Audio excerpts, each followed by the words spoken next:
Welcome back to Nasdaq Trade Talks. I'm your host, Jill Malandrino, Global Markets Reporter at Nasdaq. We're coming to you live from the Quandl Data Conference, Digital Data, Quandl Data Conference in New York City. Joining me for this segment, we have Matt Amberson, who's a principal over at ORATS. We are going to look at backtesting data. Thank you so much, as always, for joining us. And it's interesting because you and I, we've spoken about backtesting for option strategies. Now you're looking at backtesting for data. So what brings you here? Yeah, well, congratulations, first of all, on your new relationship with Quandl. Yes, very exciting. Yeah, we've also been a partner of Quandl for quite a few years now, and now we're partners through that. And so we've provided data through their portal, and we've had a lot of interest come from all those users, 400,000 users on Quandl. And so our backtester, we originally made that to prove out the alpha. And the alpha is what Quandl's looking for. They're looking for untapped alpha data sets. And so the backtester kind of feeds into the data that we're providing on Quandl.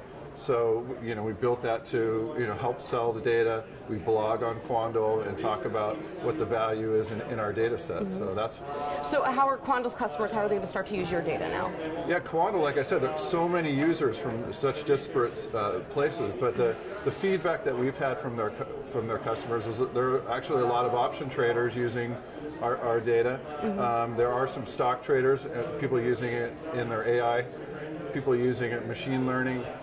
So, when you have that breadth of people that Quandl has, then, it's very creatively using our data, and it's quite interesting to meet their clients through emails and feedback and coming to these conferences. Well, it's so interesting, too. It's not just financial services that are using this kind of data. It's very broad across multiple industries, right? Absolutely. As a matter of fact, what's been shocking to me is now even people that don't trade options are using our option information to trade stocks. Yeah. And so that's been the biggest eye-opener for me so far. All right, now what are your plans with Quandl now that Nasdaq is involved? Well, this is a great setup because those people that I talked about, maybe they're long only, but now Nasdaq has both equities and options under your umbrella, and that customer base it plays into our strengths and Quandl's strengths really greatly. And so, like I said, they're coming to us for signals.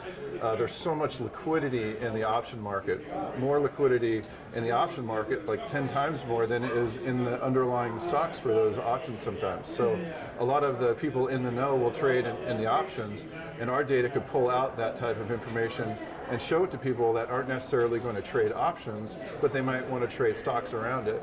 So this partnership and this customer base is playing into our hand really well, and I'm really excited about it. Well, alternative data is a relatively younger concept. Are we just in the early innings? I mean, this sounds like there's so much that can be done with it.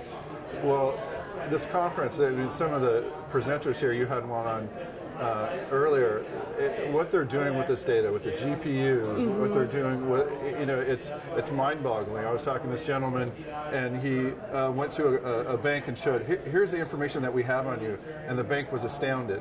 Like, you could get so much information now from all these different areas. Equity options is just one of them, and so now the investor has to, and the people in these banks, they need to learn to use alternative data, and they need to use it well, and they need the technology to implement it. And so we're just one of the cogs in that spoke that needs to, all the data that you need to bring in to do your job well. All right, thank you so much for joining us at the Quandl Data Conference, and thank you for joining me throughout the day. I'm Jill Malandrino, Global Markets Reporter at Nasdaq.